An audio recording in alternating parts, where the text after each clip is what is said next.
মানুষের পেট থেকে বেরোলেই কেউ মানুষ হয় না। গরুর পেট থেকে যেটা বেরোয় এটা গরু, ছাগলের পেট থেকে বেরোলেই ছাগল হয়ে যায়, হাতির পেট থেকে বেরোলেই হাতি হয়ে যায়। কিন্তু মানুষের পেট থেকে একটা কিছু বেরোলেই ওটা মানুষ হয়, ওটার মানুষ বানাতে হয়। কি করতে হয়? মানুষ বানাতে হয়। গরুকে কেউ কোনোদিন বলে না তুই গরুর মতন গরু হ। ছাগলরে কেউ কোনোদিন কইছে যে তুই ছাগলের মতো ছাগল হ। কিন্তু এই মানুষকেই বলা হয় তুমি মানুষের মতো মানুষ হও, মানুষের মতো মানুষ হও। মানুষের মতো মানুষের বড্ড অভাব, ঠিক কিনা? তো আমাদের ছেলেমেয়েরা মানুষের মতো মানুষ হোক, আমরা চাই কি চাই না? এই উপদেশগুলো আমাদের দিতে হবে, ওদেরকে জানাতে হবে। ছোট্ট মানুষ অনেক কিছুই বুঝে না, ওদেরকে কোনটা সত্যবাদিতা, কোনটা ন্যায়পরায়ণতা, কোনটা আমানতদারিতা, কোনটা চুরি ধরে ধরে বুঝাতে হয়। আমাদের ছোট্ট সোনামণিরা দেখবেন ছোটবেলায় ওই ছোট অবস্থায় যারা থাকে, ছোট স্কুলে যায়, স্কুলে যে আরেকজনের পেন্সিল ব্যাগে করে নিয়ে আসে দেখবেন। মানে ওরে দিচ্ছেন আপনি ব্লু কালারের, ওর এটা ভালো লাগে নাই, ওর ভালো লাগছে পিঙ্ক কালারের একটা, তো আরেকজনের পিঙ্ক কালারের পেন্সিল ব্যাগে করে নিয়ে আসছে, রাবার নিয়ে আসছে। ও খারাপ মনে আনে নাই, কারণ ও জানে না, ও ভাবছে যেটা সুন্দর লাগে ওইটাই মনে হয় আমার। কিন্তু অন্যের জিনিস যে না বলে নিয়ে আসলে এটারে চুরি বলে, ও এটা জানেই না। তো এগুলো ওদেরকে জানানোর, শিখানোর দরকার আছে না নাই? দায়িত্বটা কার? বাবা মায়ের। আমার প্রিয় ভাইয়েরা, সন্তানদেরকে যেন আমরা গাইড করি, ইনস্ট্রাক্ট করি, আমরা যেন ওদেরকে শিখাই কোনটা সত্য কোনটা মিথ্যা। এখন তো এই যে সোশ্যাল মিডিয়ার যুগ, এটা ছাড়া খেতেই চায় না, তাই না? ঘুমাতেই চায় না। সে কি দেখে এটা আপনার জানতে হবে, সে কোথায় যায়, সে কার সাথে মেশে, সে কোন সাইটগুলো ব্রাউজ করে, এটা বাবা হিসেবে জানার দরকার আছে না নাই? প্যারেন্টিং কন্ট্রোলের একটা ব্যবস্থাপনা আছে, আপনি কন্ট্রোল করে দিতে পারবেন। আপনি সাইন করে দিবেন ইউটিউবে আপনার জিমেল দিয়ে, ও কি দেখে আপনি সব চেক করতে পারবেন হিস্ট্রিতে। যুগ যেমন, ওই যুগের মেডিসিনও তেমন, ওইভাবে আপনাকে নিয়ন্ত্রণ করতে হবে। কারণ এই যুগে আমাদের তরুণ শিশু কিশোররা এত এত চ্যালেঞ্জের সম্মুখীন হচ্ছে যেটা আগে কখনো হয় নাই। The world is changing so fast, it's very difficult to handle our teenagers. ওদের প্রশ্ন শুনলে আপনি অবাক হয়ে যাবেন। আমি উত্তর দিতে পারি না মাঝে মাঝে, আমার ছোট মেয়ের অনেক প্রশ্নের উত্তর দিতে পারি না, মানে পারি, ও মানতে চায় না, আর্গুও করে, এমন এমন কথা বলে যেগুলো আমরা 10-15 বছর বয়সেও শিখি নাই। আজকে 5-6 বছরের ছোট বাচ্চা, ছেলে মেয়ে আপনাকে এমন প্রশ্ন করবে আপনি অবাক হয়ে যাবেন। এই জন্য ছোটবেলা থেকেই ওদের মন মস্তিষ্কের ভেতরে এই ইসলামের শিক্ষাটা ঢুকাই দিতে হবে। আমার ভাইয়েরা, ইসলাম সেটাই চায়। যে এইমাত্র জন্মগ্রহণ করছে যে বাচ্চাটা, নবজাতক, নিউ বর্ন বেবি, ওর আমল নামা শুরু হয়েছে? সবাই বলেন, এইমাত্র ভূমিষ্ঠ একটা বাচ্চার আমল নামা শুরু হয়েছে? তারপর ইসলাম বলে ওর কানের সামনে আল্লাহু আকবার, আল্লাহু আকবার বলে আল্লাহর নামটা ঢুকিয়ে দাও। এখনো আমল নামা শুরু হয় নাই, এখনো ভালো খারাপের কিছুই হয় নাই, তারপরও আল্লাহ বলে দুনিয়াতে আসার সাথে সাথে আজান দিয়ে ইসলামের কথাটা কানের ভেতরে ঢুকায়া দাও। আমাদের দায়িত্ব হচ্ছে ওদেরকে এডুকেট করা। 1 নাম্বার উপদেশ তিনি দিলেন, লা তুশরিক বিল্লাহ, শিরক করো না, শিরক মহাপাপ। এই পয়েন্টটা বুঝতে পারছেন সবাই? উনি বেসিক্যালি ওনার সন্তানকে 9টা উপদেশ দিয়েছিলেন। কয়টা? সবাই বলুন, 9টা। এরপর আল্লাহ তাআলা আরেকটা এক্সট্রা উপদেশ দিয়ে দিয়েছেন, 9 আর 1 মিলে তিলকা আশারাতুন কামিলা, একেবারে ফাইনাল, 10টা হয়ে গেছে, পরিপূর্ণ। তো শিরকের ব্যাপারে সতর্ক করার সাথে সাথে আল্লাহ তাআলা নিজ থেকে একটা উপদেশ দিলেন। আল্লাহ তাআলা কি বললেন? রব্বুল আলামিন বললেন, ওয়াসাইনাল ইনসানা বিওয়ালিদাইহি হামালাতহু উম্মুহু ওয়াহানান আলা ওয়াহান ওয়া ফিসালুহু ফি আমাইনি আনিশকুর লি ওয়া লিওয়ালিদাইকা ইলাইয়াল মাসির। সুবহানাল্লাহ পড়ে। আল্লাহ বললেন, ওয়াসাইনাল ইনসানা বিওয়ালিদাইহি, শিরকের কথা যখন লোকমান সন্তানকে জানালো, এবার আমি আল্লাহ পৃথিবীর মানুষগুলোরে জানিয়ে দিলাম, খবরদার খবরদার, মা বাবার সাথে কখনো খারাপ আচরণ করো না।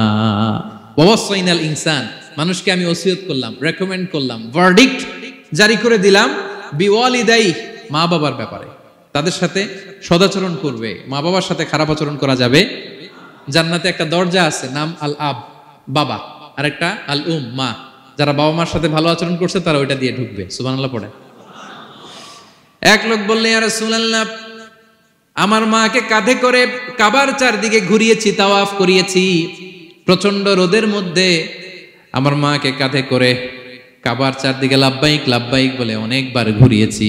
ইয়া রাসূলুল্লাহ, আপনি আমাকে বলে দেন, ছোটবেলা যখন আমি আমার মায়ের বুকের দুধ খেয়েছি ওই দুধের শোধটুকু আদায় হয়েছে কিনা?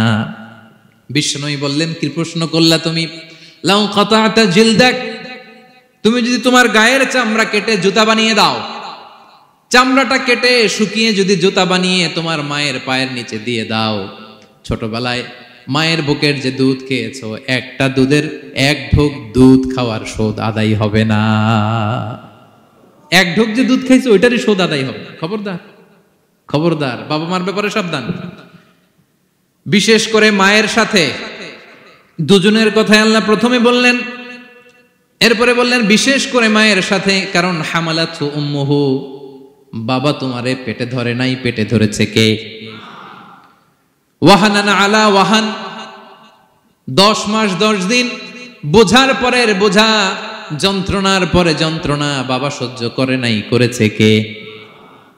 এত বড় একটা পেট হয়ে গেছিল, জানেন তো? হ্যাঁ, আল্লাহ। এই পেটটা নিয়ে বারবার কিচেনে যাওয়া লাগছে, এটা নিয়ে টয়লেট করে, এটা নিয়ে গোসল করে, ঘুমাতে পারে না, শুইলে উঠতে পারে না, উঠলে বসতে পারে না। একদিন 2 দিন, 1 সপ্তাহ 2 সপ্তাহ, 10 মাস 10 দিন আমার মাকে এই কষ্ট দিয়েছে। মায়ের কলিজার মাঝখানে লাথি মেরে দুনিয়াতে এসেছে। এরপরে আল্লাহ বললেন ওয়া ফিসালুহু ফি আমাইন, এখানেই শেষ নয়, দুধ ছাড়াতে লেগেছে 2 বছর। কয় বছর? ওগো মা তুমি এই ধরনের শ্রেষ্ঠ নেয়ামত, তোমারই পদ তলে রয়েছে জান্নাত। ওগো মা তুমি এই ধরনের শ্রেষ্ঠ নেয়ামত, তোমারই পদ তলে রয়েছে জান্নাত। ঠিক কিনা? দেখেন আল্লাহ মর্যাদা কোথায় বাড়ালো। আমাদের দুনিয়ার পুরুষ মানুষদের পায়ের নিচে থাকে জুতা, জুতার নিচে বালু, কার্পেট কিংবা ফ্লোর। আর আল্লাহ বলে দুনিয়ার এক একটা মায়ের পায়ের নিচে আমি জান্নাত দিয়ে রেখেছি। এই পৃথিবীটারে 100 বার বিক্রি করলে জান্নাতের একটা চেয়ারের দাম হবে? বুঝে শুনে উত্তর দিবেন। এই পৃথিবীটাকে, পৃথিবীর যে সম্পদ, এটা এস্টিমেশন করে, হ্যাঁ, 1000 বার বিক্রি করলে যে দামটা হবে ওই দাম দিয়ে জান্নাতের একটা চেয়ারের দাম হবে? এই পৃথিবীরে 10,000 কোটি বার বিক্রি করলে যেই অ্যাসেট হবে, যে অ্যামাউন্ট হবে, ভ্যালিউ হবে, ওই দাম দিয়ে জান্নাতের একটা টেবিলের দাম হবে? আর যেই জান্নাত, পুরো জান্নাতটা মায়ের পায়ের নিচে পড়ে আছে, ওই পা দুইটার দাম কত? সুবহানাল্লাহ পড়বেন না? মা বাবার দোয়া অনেক বড় দোয়া। কখনো যেন আমরা বেয়াদবি না করি, কখনো যেন তাদের মনে কষ্ট না দেই, সবসময় যেন তাদের কাছ থেকে দোয়া নেই। পারা যাবে? এটা আল্লাহ তাআলা ঢুকিয়ে দিলেন। তাহলে সাইয়েদনা লোকমান প্রথমে বলল বাবা শিরক করো না। এরপরে রব্বুল আলামিন বললেন শিরকের পরে তোমাদের সবচাইতে বড় দায়িত্ব যে বাবা মা তোমাদের জন্য এত কষ্ট করেছে, তাদের সাথে খারাপ আচরণ করো না। 2টা হয়ে গেল। কয়টা? আওয়াজ করে বলেন কয়টা? 3 নম্বরে সাইয়েদনা লোকমান আলাইহিস সালাম ছেলেকে বললেন ইয়া বুনাইয়া ইন্নাহা ইন তাকু মিসকালা হাববাতিন মিন খারদালিন ফাতাকুম ফি সখরাতিন আও ফিস সামাওয়াতি আও ফিল আরদি ইয়াতি বিহাল্লাহ ইন্নাল্লাহা লাতীফুন খাবীর। 3 নম্বরে সাইয়েদনা লোকমান বললেন বাবা সরিষার দানা পরিমাণ কোনো ভালো কাজ যদি তুমি করো কিংবা খারাপ কাজ যদি তুমি করো, সেটা যদি মাউন্ট এভারেস্টের উপরে উঠে করো কোনো খারাপ কাজ, আও ফিস সামাওয়াতি মহাশূন্যে যে যদি করো, আও ফিল আরদে জমিনের অতল গহ্বরে কোনো সুড়ঙ্গ বানিয়ে সেখানেও যে যদি কোনো পাপ করো, ইয়াতি বিহাল্লাহ সেটাও আল্লাহ নিয়ে আসবে। কোনো পাপ বা কোনো ভালো কাজ আকাশে উঠে, পাহাড়ে উঠে কিংবা সুড়ঙ্গ করে জমিনের ভিতরে ঢুকেও যদি করো, কিয়ামতের দিন আমলনামায় সেটা দেখতে পাবে। সুবহানাল্লাহ পড়বেন না? কারণ ইন্নাল্লাহা লাতীফুন খাবীর, তিনি হলেন লাতীফ সূক্ষ্মদর্শী। যত ছোট কাজই করো না কেন তার চোখে ফাঁকি দেয়া যায়? তার মানে 3 নাম্বার উপদেশে সাইয়েদনা লোকমান তার ছেলেকে আল্লাহর শক্তি, আল্লাহর ক্ষমতার ব্যাপারে একটা ধারণা দিচ্ছেন। নিজের ছেলেকে তার রবকে চিনাইতে হবে, আমাদের রবকে আমাদের চিনার দরকার আছে না নাই? ছেলেকে বোঝাবেন, বাবা ওই যে তুমি মসজিদে আমার সাথে যে সেজদা দাও, কারে দাও জানো? তিনি কত বড়, তিনি কত বিশাল ক্ষমতার অধিকারী। তুমি সামান্য কোনো ভালো কাজ কিংবা খারাপ কাজ এটা যদি মহাশূন্যে উঠেও করো, পাহাড়ের চূড়ায় গিয়েও যদি করো, জমিনকে ফেড়ে সুরঙ্গের ভেতরে ঢুকেও যদি করো, তার চোখকে কঠিন কালেও ফাঁকি দেয়া যাবে। তার মানে 3 নম্বরে আল্লাহর ধারণার ব্যাপারে, শক্তির ব্যাপারে, ক্ষমতার ব্যাপারে, আল্লাহ তাআলার অথরিটির ব্যাপারে, ক্যাপাসিটির ব্যাপারে একটা স্বচ্ছ ধারণা দিয়ে দিল। তুমি জানো নাকি কোন রবের ইবাদত তুমি করো? গোটা দুনিয়ার সবার চোখকে ফাঁকি দেয়া গেল, আল্লাহর চোখকে কঠিন কালেও ফাঁকি দেয়া যায় না, ঠিক কি না? এই পৃথিবীতে সবার চোখকে ফাঁকি দেয়া যায় কি যায় না?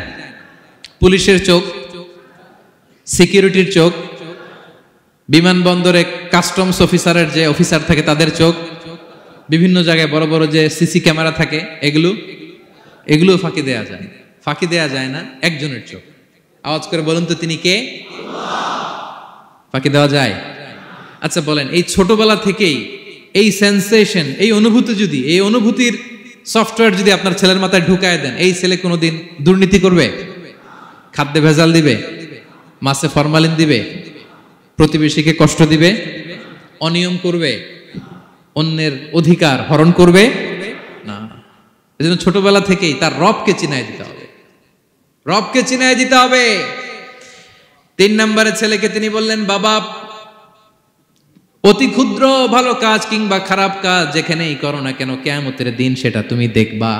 তার মানে তখন থেকে সে বুঝবে আমি যাই করি না কেন, ভালো করলে এটার একটা প্রতিদান, একটা রিওয়ার্ড আমি পাবো, ঠিক না? আর খারাপ যদি করি এটার শাস্তি আমাকে ভোগ করতেই হবে। আল্লাহর সুপ্রিম কোর্টের কাঠগড়ায় আমাকে দাঁড়াতেই হবে।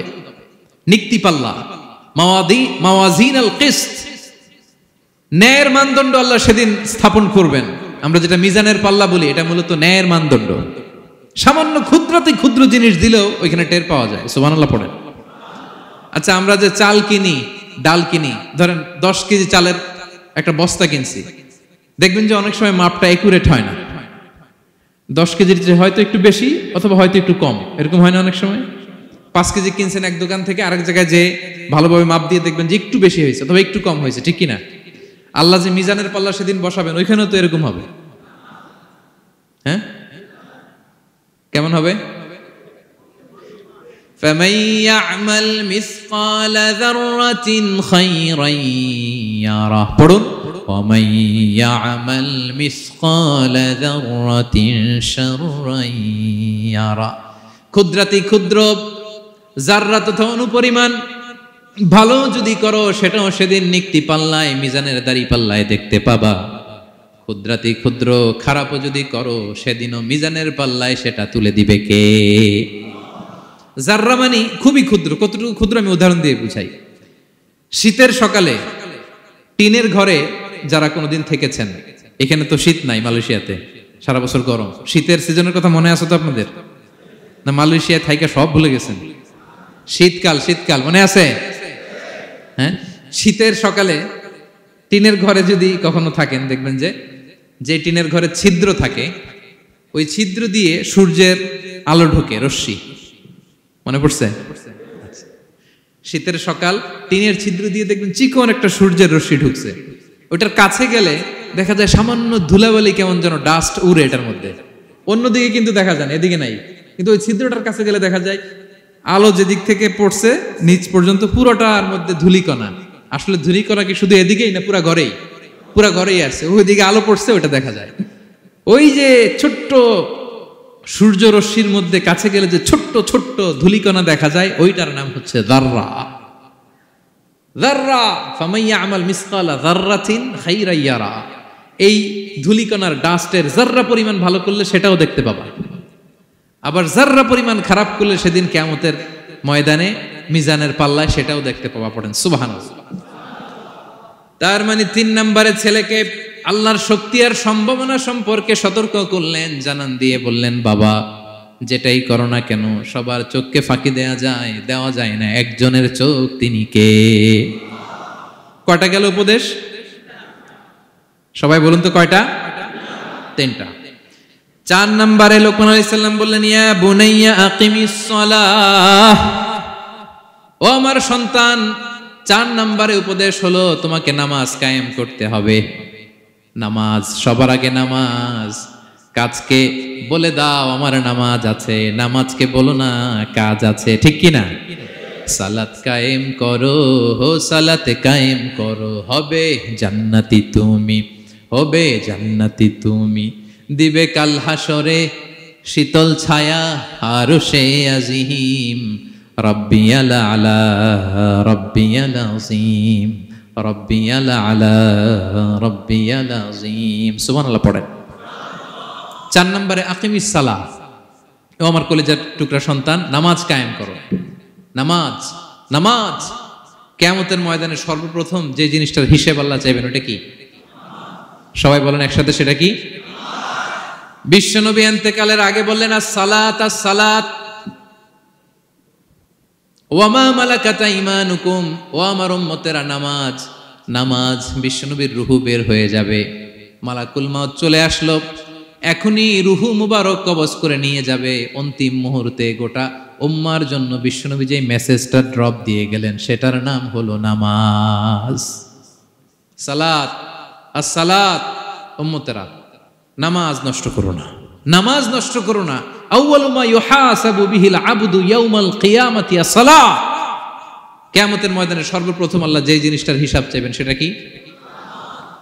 ফা ইন সালুহাত সালুহা সাইরু আমালি, এটা যদি ঠিক হয়ে যায় পুরো আমলনামা ঠিক হয়ে যাবে। ওয়া ইন ফাসাদাত ফাসাদা সাইরু আমালি, নামাজের হিসাব দিতে যেয়ে যদি আপনার গন্ডগোল লেগে যায় আপনার পুরো আমলনামাটারে গন্ডগোল করে দিবে কে?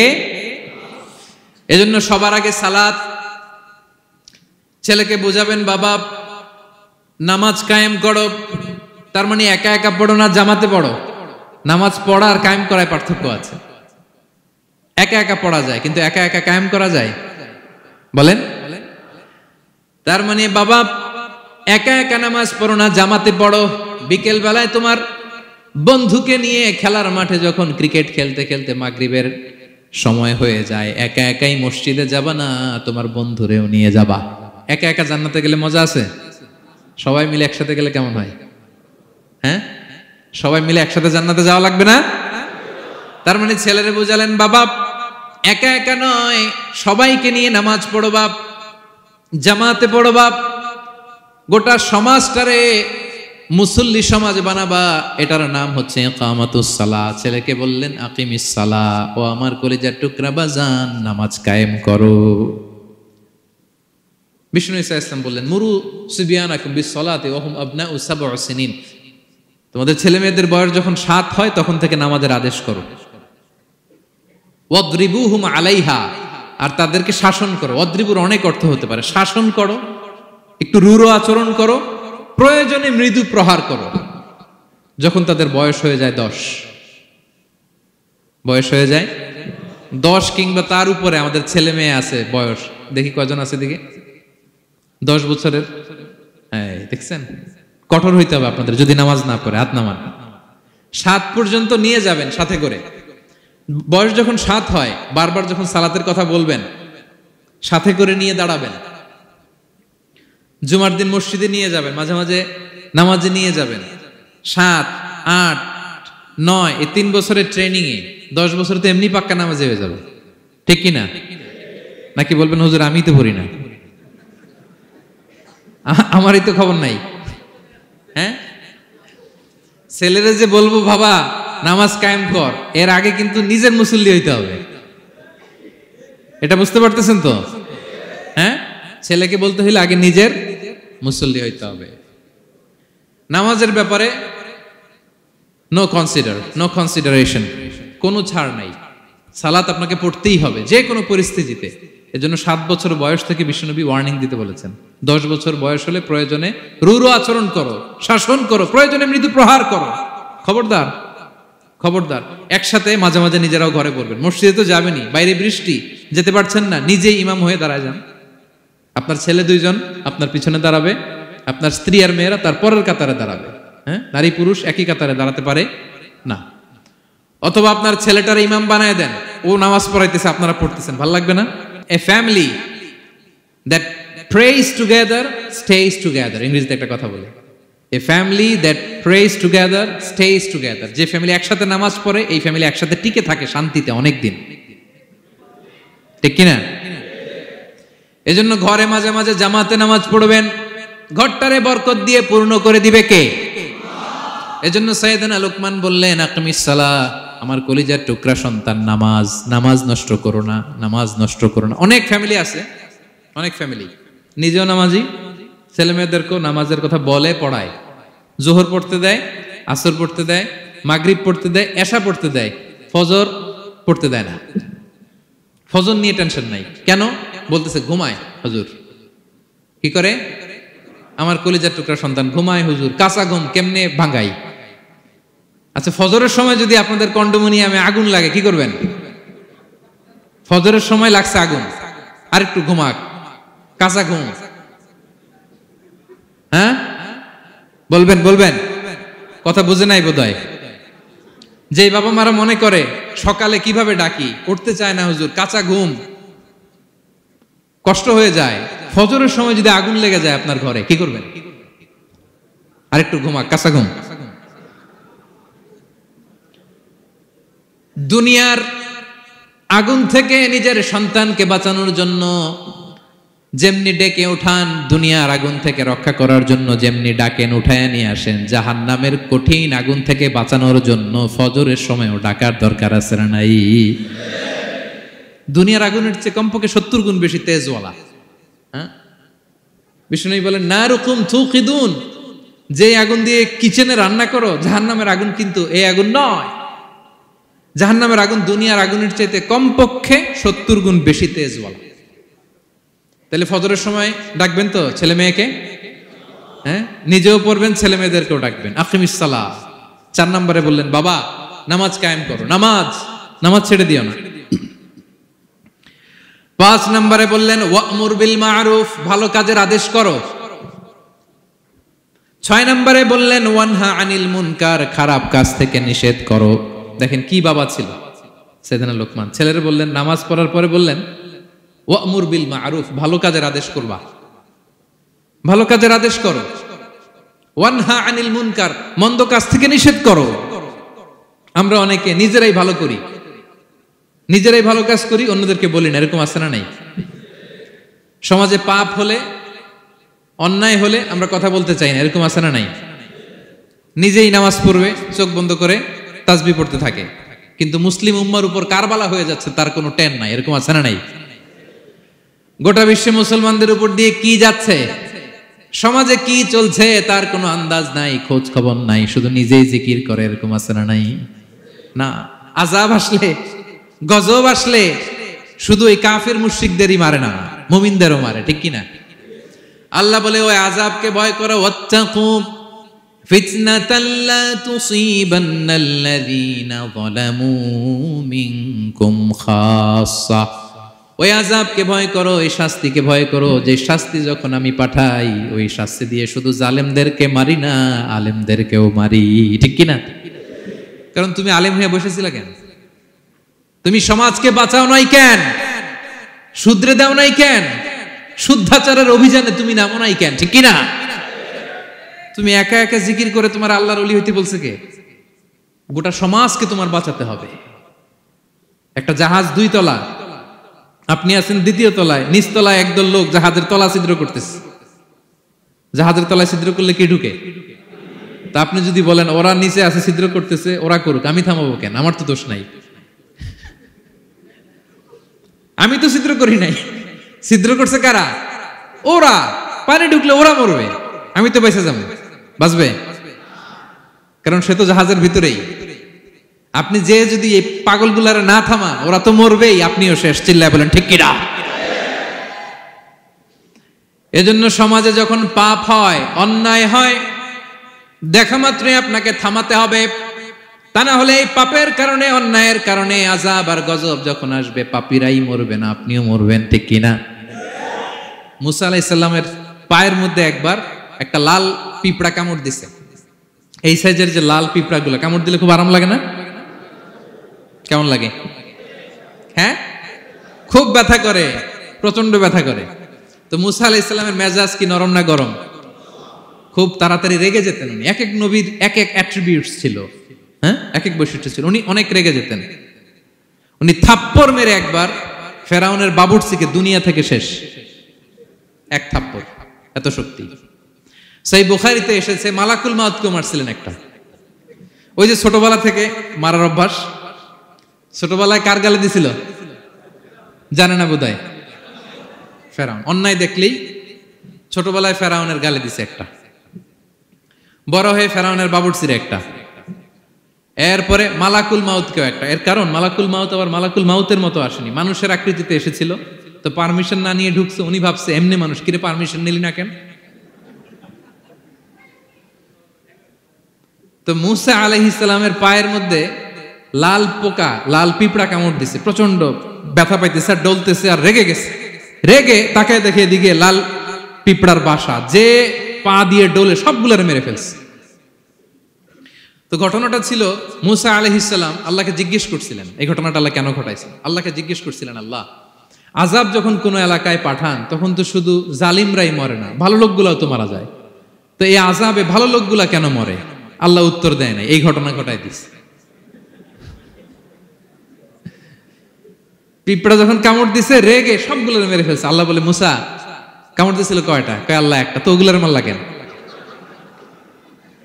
অ্যাকশনে যখন যায় এত কিছু দেখে অ্যাকশন নেওয়া যায় না। এজন্য আল্লাহ বলেন, ওয়াত্তাকু ফিতনাতাল লা তুসিবান্নাল্লাযীনা যালামু মিনকুম খাসসা। ওই ফিতনাকে মানে ওই আযাবকে ভয় করো, যে আযাব যখন আসবে শুধু খারাপ লোকগুলার উপরে আসবে না, ভালো লোকগুলাও বাঁচতে পারবে। কারণ ভালো মানুষরা আশেপাশের লোকদেরকে ভালো বানায় নাই কেন? একা নামাজ পড়েছো কেন? নামাজের দাওয়াত দাও নাই কেন? নিজে হালাল খাইছো, সমাজটারে হালাল দিয়ে বিনির্মাণ করো নাই কেন? এজন্য আযাব আসলে শুধু জালেমদের উপরে আসে না, আলেমদের উপরে আসে, খবরদার। এজন্য ছেলেরে বললেন, বাবা শুধু নামাজ পড়লেই হবে না, ওয়া'মুর বিল মা'রুফ, ভালো কাজের আদেশ করবা, ওয়ানহা আনিল মুনকার, খারাপ কাজ থেকে নিষেধ করবা। এটা আসলে দায়িত্ব হচ্ছে সরকার প্রধানের। যারা ক্ষমতার চেয়ারে বসে তাদেরকে আল্লাহ 4 দফা মূলনীতি দিয়েছেন। আল্লাযীনা মাক্কান্নাহুম ফিল আরদি আকামুস সালাতা ওয়া আতাউজ যাকাতা ওয়া আমারু বিল মা'রুফি ওয়া নাহাউ আনিল মুনকার ওয়ালিল্লাহি আকিবাতুল উমুর। আল্লাহ বলেন, যাদেরকে আমি ক্ষমতার চেয়ারে বসাই 4টা দায়িত্ব তাদেরকে দেই। তাদের প্রধান কাজ নামাজ কায়েম করবে, সমাজে যাকাত আদায় করবে, ভালো কাজের আদেশ করবে, তারপরে মন্দ কাজের নিষেধ করবে। ক্ষমতার চেয়ার যারা পায় তাদের জন্য মূলনীতি এটা। তারা তো করে না, আমাদের কি করতে হবে, ঠিক কিনা? ভালো কাজের আদেশ করতে হবে, মন্দ কাজের নিষেধ করতে। বিষ্ণু ইসা ইসলাম বললেন, মান রাআ মিনকুম মুনকারা, চোখ দিয়ে যে সমাজে খারাপ দেখে, ফালিয়ুগাইয়িরহু বিয়াদিহি, সেজন্য হাত দিয়ে ঠেকিয়ে দেয়। হাত দিয়ে। ফাইন লাম ইয়াস্তাতি' ফাবিলিসানি, হাত দিয়ে না পারলে মুখ দিয়ে। কারণ আপনার অনেক সময় এরকম পরিস্থিতি নাও হতে পারে যে আপনার এত পাওয়ার নাই যে আপনি হাত দিয়ে থামাই দিবেন, এরকম হয় না? অক্ষম, আমি পারি না। তখন মুখ দিয়ে কিভাবে পরিবর্তন করবেন বলেন, নাসিহা করেন, কাউন্সিলিং করেন, জনমত গড়ে তোলেন। ফাইন লাম ইয়াস্তাতি' ফাবিকলবিহি, হাত দিয়েও থামাতে পারলেন না, মুখ দিয়েও প্রতিবাদ করতে পারলেন না, বিশ্বনবী বললেন অন্তত অন্তর দিয়ে সেটাকে ঘৃণা করবা। অন্তর দিয়ে ঘৃণা করো, অন্তর দিয়ে এটাকে পরিবর্তন করে দেওয়ার প্ল্যান করো, হৃদয়ে হৃদয়ে। ওয়াযালিকা আদাফুল ঈমান, এটা হচ্ছে ঈমানের সর্বনিম্ন স্তর। এর নিচেও যদি যান, মানে আপনার দিলেও লাগে না, বিষ্ণু বলে তাহলে তোমার অন্তরে ঈমানের ছিটে ফোঁটা নাই। চিল্লা এখন, ঠিক কিনা? এজন্য ভালো কাজের আদেশ করো, মন্দ কাজের নিষেধ করো। নামাজের পরপর সাইয়েদনা লোকমান বললেন, বাবা নিজেই ভালো করো না, সমাজে ভালো ছড়িয়ে দাও। ছড়াই দিতে হবে, ভালোকে ছড়াই দিতে হয়, সংঘবদ্ধ জীবন যাপন করতে হয়, আপনাকে দাঁড়াতে হবে, আপনাকে হিম্মত করতে হবে। হিম্মতটাই হচ্ছে ইসমুল আযম, ইসমুল্লাহিল আযম। ইসমে আযম মানে আল্লাহর এমন একটা নাম যেটা দিয়ে দোয়া করলে আল্লাহ কবুল করে। এটা কি? কেউ বলে ইয়া হাইয়ু ইয়া কাইয়ুম, কেউ বলে ইয়া রহমান ইয়া রাহিম। অনেক মুফাসসিরিন, অনেক মুহাদ্দিসিন এক একটা বলছে যে এইটা হতে পারে, এটা হতে পারে। অনেকে বলছে হিম্মতটাই হচ্ছে ইসমে আযম। তুমি হিম্মত করে আল্লাহর কাছে চাও, গোটা দুনিয়া পাল্টে যাবে, ঠিক কিনা? এজন্য সমাজের পরিবর্তনের জন্য আপনাকে আগে আসার দরকার আছে না নাই? ছেলেকে দেখেন, সুবহানাল্লাহি বিহামদি, কিভাবে ছেলেরে গড়ে তুলতে হয়। প্যারেন্টিং লেসন ফ্রম সূরা লোকমান। কিভাবে আপনি প্যারেন্টিং লেসন বের করে আনবেন, বাবা হিসেবে কিভাবে আপনি ছেলেকে গড়ে তুলবেন? নামাজের পরপর সাইয়েদনা লোকমান বললেন, ভালো কাজের আদেশ করবা, মন্দ কাজের নিষেধ করবা। এরপরে বললেন, ওয়াসবির আলা মা আসাবাক ইন্না যালিকা মিন আজমিল উমুর।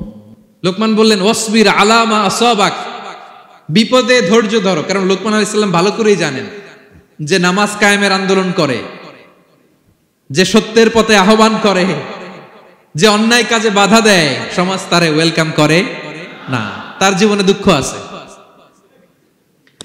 তার জীবনে দুঃখ আছে,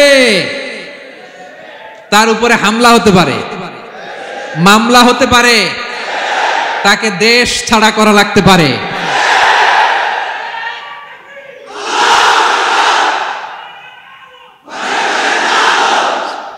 ওয়াসবির আলা মা আসাবাক, বাবা খুব ভালো করেই জানে বিপদ নেমে আসতে পারে। যে নামাজ কায়েমের আন্দোলন করে, যে সৎ কাজের আদেশ করে, অসৎ কাজে বাধা দেয়, তাকে থামানোর জন্য, তার অগ্রযাত্রাকে রুখে দেওয়ার জন্য, তার রাস্তাকে ব্লক করার জন্য যুগে যুগে সমাজে সমাজে আছে না নাই? আছে। ঘাবড়ে গেলে চলবে না। এই পথ এটা ফুল সজ্জার কোনো পথ নয়, এটা কণ্টকাকীর্ণ। এখানে প্রতি পদে পদে কাটা। এটা জেনেই আমরা এই পথে এসেছি, ঠিক কিনা? এজন্য আমাদেরকে রুখে দেয়া যাবে না। আমরা সত্যের কথা বলেই যাব, আমরা অন্যায় দেখলে প্রতিবাদ করেই যাব। প্রতিবাদ করবেন, দাঁড়াবেন। আপনি দাঁড়ালেই দেখবেন পরিস্থিতি অন্যরকম হয়ে গেছে। দাঁড়ান না, যে আপনি অন্যায় করতেছে, আপনি দাঁড়ান না কেন? অপরাধ করতেছে, আপনি থামান না কেন? আপনার বোনের বয়সী একটা মেয়েকে টিস করতেছে কিছু ছেলেরা, আপনি দাঁড়ান না কেন? ওদের 10 জনের চেয়ে আপনার শক্তি অনেক বড়। সত্যের যে শক্তি আছে, মিথ্যা তার সামনে মুখ থুবড়ে পড়ে। আপনি দাঁড়ান, আপনি জিজ্ঞেস করেন, এরকম করতেছো কেন, টিস করতেছো কেন? আপনি ওখানে জনমত গড়বেন। আপনি দাঁড়ালে আরো 10 জন দাঁড়াবে, ঠিক কিনা? দাঁড়াতে আপনাকে হবে, সাহস করে দাঁড়াতে হবে। সালাত কায়েমের আন্দোলন যারা করে, সৎ কাজের আদেশ যারা দেয়, মন্দ কাজ থেকে নিষেধ যারা করে, তাদের জীবনে পরীক্ষা আছে না নাই? এজন্য সাইয়েদনা লোকমান বললেন, বাবা যেই নাসিহত তোমাকে দিচ্ছি এটা পালন করলে বিপদ আসবে, কিন্তু ঘাবড়ে যেও না, আতঙ্কিত হয়েও না। ওয়াসবির আলা মা আসাবাক, বিপদে ধৈর্য ধরো, ধৈর্য ধারণ করতে হবে। সবর, সবর নিয়ে কোথায় যেন আলোচনা করেছিলাম যে সবর এটা এমন একটা গাছ, যে গাছের চারদিকে থাকে কাটা, কিন্তু ফলটা বড় মিষ্টি। সবর বাংলা জানেন তো কি? ধৈর্য। ধৈর্য এমন একটা গাছ, যে গাছের চারিদিকে কাটা, কিন্তু ফলটা মিষ্টি, সুস্বাদু। এই সুস্বাদু ফল খেতে হলে এই কাটাগুলো সহ্য করতে হবে। ধৈর্য। ছোট্ট ছেলে মেয়েদেরকে ননির পুতুল করে গড়ে তুলবেন না, খবরদার। ওদেরকে কষ্ট সহিষ্ণু করে গড়ে তুলবেন। আপনি থাকতেই কষ্ট করা শিখান, তার জীবনটা স্মুথ হবে, তার ক্যারিয়ারটা ব্রাইট হবে, তার ভবিষ্যৎটা সুন্দর হবে। ছেলেমেয়েরা কিছু চাইলেই সাথে সাথে দিবেন না। অনেক বাবা মা আছে এত আদর করে, এত বেশি আহ্লাদ করে, যা চায় তাই দেয়, পরে হিতে বিপরীত হয়, ঠিক কিনা? ছেলে মেয়েকে অভাব শেখান, ছেলে মেয়েকে কষ্ট শেখান, ওদেরকে সংগ্রাম শেখান, প্রতিকূল পরিবেশে কি করে টিকে থাকতে হয় এটার সবক শেখান। সেদিন লোকমান তাই করলেন, ছেলেরা সবর শিখাইলেন যে বাবা ধৈর্য ধারণ করো, আতঙ্কিত হবা না। জীবন এটা সহজ নয়, জীবন চলার পথ সহজ নয়, এটাকে সহজ করে নিতে হয়। কখনো সবর করে, কখনো ক্ষমা করে, কখনো অন্যকে ইগনোর করে, কখনো দোয়া করে, কখনো আল্লাহর উপর তাওয়াক্কুল করে, ঠিক কিনা? ছেলে মেয়েকে আদর করে বোঝাবেন, বাবা এখন তুমি বাবার হোটেলে খাও, মায়ের হোটেলে ঘুমাও। সারা জীবন এমন চলবে না, দুনিয়াটা বড্ড কঠিন, এখানে কেউ কাউরে জায়গা করে দেয় না, নিজের জায়গা নিজেরই করে নিতে হয়, ঠিক কিনা? ছোটবেলা থেকেই তাকে দৃঢ় মনোবলের করে তুলতে হবে যে বাবা দুনিয়াটা এত সহজ নয়, এটা সহজ করে নিতে হয়। This is the life hacks. এই লাইফ হ্যাক গুলো আপনি শেখাবেন, লাইফ লেসন গুলো শেখাবেন। ধৈর্য ধরো, সৎ কাজের আদেশ দাও, মন্দ কাজের নিষেধ করো। এগুলো করতে গেলে একটু বাধা বিপত্তি আসবে, কিন্তু শেষ হাসিটা তুমিই হাসবে, ঠিক কিনা? বিজয় তোমারই হবে। কি বলেন? সময়ই কথা বলে, সময়ই কথা বলে। বিপদে ধৈর্য ধরো। বিশ্বনবী আল্লাহ বললেন ওয়াসবির আলা মা ইয়াকুলুনা ওয়াহজুরহুম হাজরান জামিলা। নবী হে, বিপদে ধৈর্য হারা হবেন না। ভালো সময় সামনে আসছে, মক্কায় আপনারে কষ্ট দেয়, গণক বলে, জাদুকর বলে, পাগল বলে, মদিনাতে বিজয় আপনারই হবে। ঠিক কি না? ছেলে মেয়ে যেন আশাবাদী হয়ে গড়ে ওঠে, হোপফুল, আতঙ্কিত যেন না হয়। কষ্ট শিখান, ধৈর্য শিখান। আচ্ছা, গেল। এরপর তিনি বললেন ওয়ালা তুসাইর খাদ্দাকা লিন্নাস। ও আমার কলিজার টুকরা সন্তান, ওয়ালা তুসাইর খাদ্দাকা লিন্নাস, অহংকার করে মানুষ থেকে মুখ ফিরিয়ে নিও না।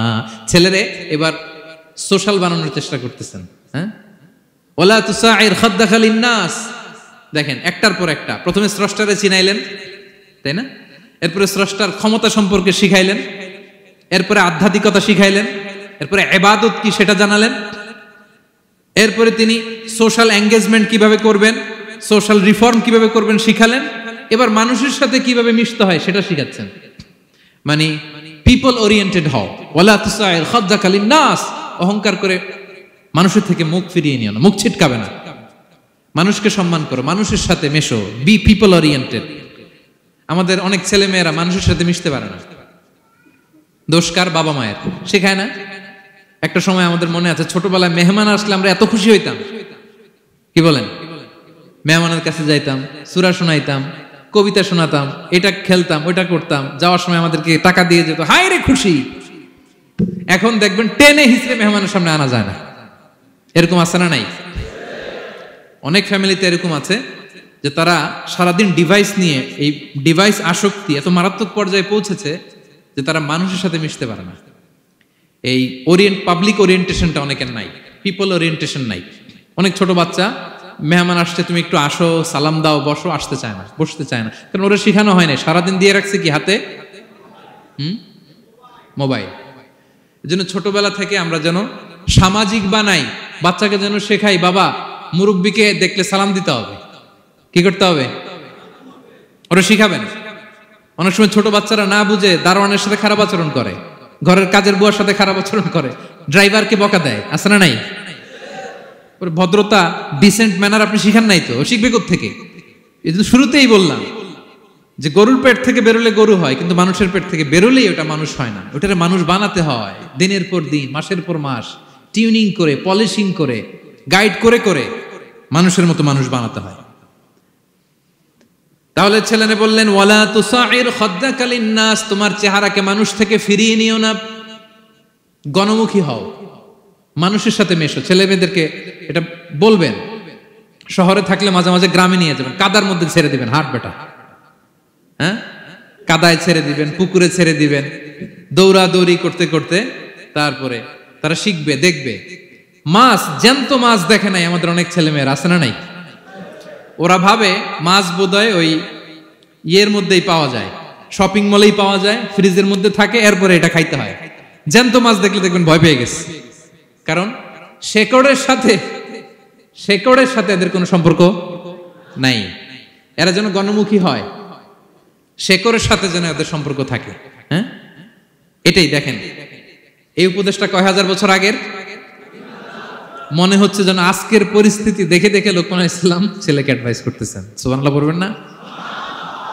ওয়ালা তুসাইর খাদ্দাকা লিন্নাস, মানুষ থেকে মুখ ফিরিয়ে নিও না। ছেলে মেয়েদের শিখান, মানুষ দেখলে ভয় পেও না, মানুষের কাছে যাও, মানুষের দুঃখ দুর্দশা দূর করার চেষ্টা করো, গণমুখী হও, মানুষকে দেখলে সালাম দাও, মুচকি হাসি দাও, হাত বাড়িয়ে মুসাফা করো।